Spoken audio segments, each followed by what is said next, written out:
अस्सलाम वालेकुम दोस्तों, ईद की दावत हो, मेहमान घर आए हों और साथ में गर्मा गर्म क्रिस्पी चिकन पकोड़ा ना हो, ऐसा तो हो ही नहीं सकता। जी हाँ, आज की वीडियो में मैं आपको बनाना सिखाऊंगी ऐसे क्रंची और जूसी चिकन पकोड़ा जो बाहर से क्रिस्पी और अंदर से इतना सॉफ्ट होगा कि मेहमान उंगलियां चाटते रह जाएंगे। लेकिन अक्सर पकोड़े या तो सॉफ्ट हो जाते हैं या बहुत ही हार्ड होते हैं, तो इसलिए वीडियो को आखिर तक ज़रूर देखिएगा, क्योंकि आखिर में मैं आपको ख़ास फ्राई टिप बताऊंगी जिससे आपका चिकन पकौड़ा बिल्कुल परफेक्ट बनेगा। तो चलिए स्टार्ट करते हैं।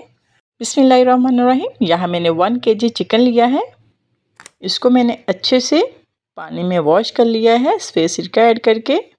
ये स्टेप आप लाजमी कीजिएगा, इससे बहुत ही ज़बरदस्त फ्लेवर आता है। तो साथ यहाँ मैं हाफ कप के करीब दही ऐड करूँगी। तो साथ कुछ हम स्पाइसेस ऐड करेंगे। यहाँ मैं ऐड कर रही हूँ हाफ़ टी स्पून नमक। तो नमक इसमें ज़रा ज़्यादा ही ऐड कीजिएगा। और साथ यहाँ मैं 1 टीस्पून चिली फ्लेक्स ऐड कर रही हूँ। हाफ़ टी स्पून सुरख मिर्च का पाउडर ऐड कर रही हूँ। हाफ़ टी स्पून ज़ीरा पाउडर। और साथ यहाँ मैं शान वालों का टिक्का मसाला ऐड कर रही हूँ। टिक्का मसाला लाजमी ऐड कीजिएगा, इससे बहुत ही ज़बरदस्त फ्लेवर आता है। तो यहाँ तकरीबन मैं 1 टेबलस्पून के करीब भरकर टिक्का मसाला ऐड करूँगी और साथ ही यहाँ मैं चाट मसाला ऐड करूँगी। तो ये तकरीबन मैं हाफ़ टेबलस्पून के करीब ऐड करूँगी।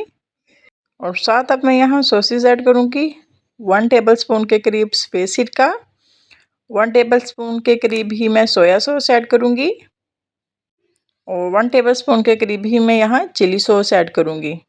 अगर आपके पास ये सॉसें अवेलेबल नहीं है तो आप यहाँ 2 मीडियम साइज़ के लेमन लेकर उनका जूस निकाल कर वो ऐड कर सकती हैं।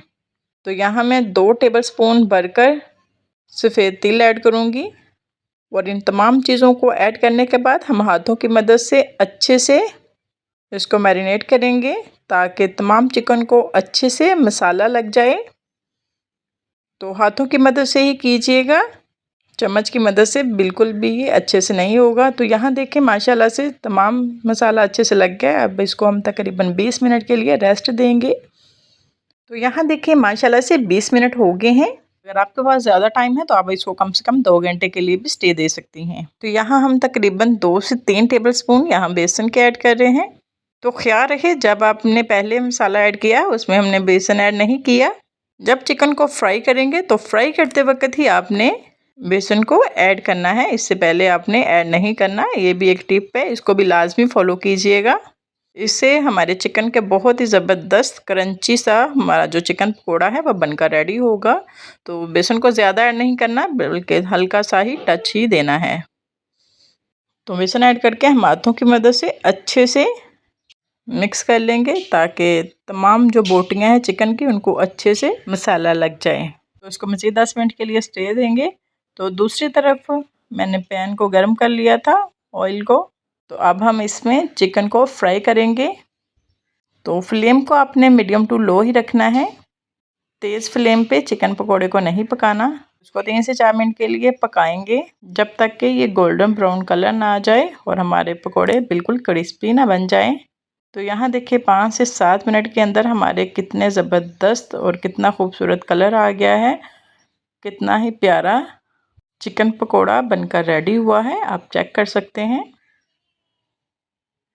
बिल्कुल इसी तरीके से हम जो बाकी पकोड़े हैं उनको भी हम चिकन पकोड़ों को फ्राई कर लेंगे। और इसके साथ ही अगर आपको हमारी रेसिपी पसंद आ रही है तो प्लीज़ चैनल को लाजमी सब्सक्राइब कर दिया करें।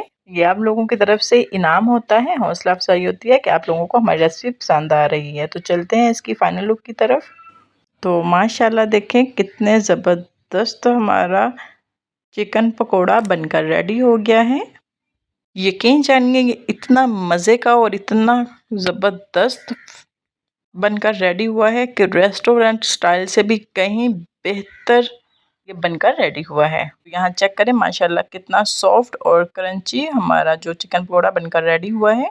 इस रेसिपी को लाजमी ट्राई कीजिएगा और फीडबैक भी लाजमी दीजिएगा आपको हमारी रेसिपी कैसी लगी है। और प्लीज़ चैनल को भी सब्सक्राइब कर दीजिएगा ताकि आने वाली हर नई वीडियो ईद के हवाले से सबसे पहले आप इंजॉय कर सकें। तो इसके साथ ही मुझे इजाज़त दें।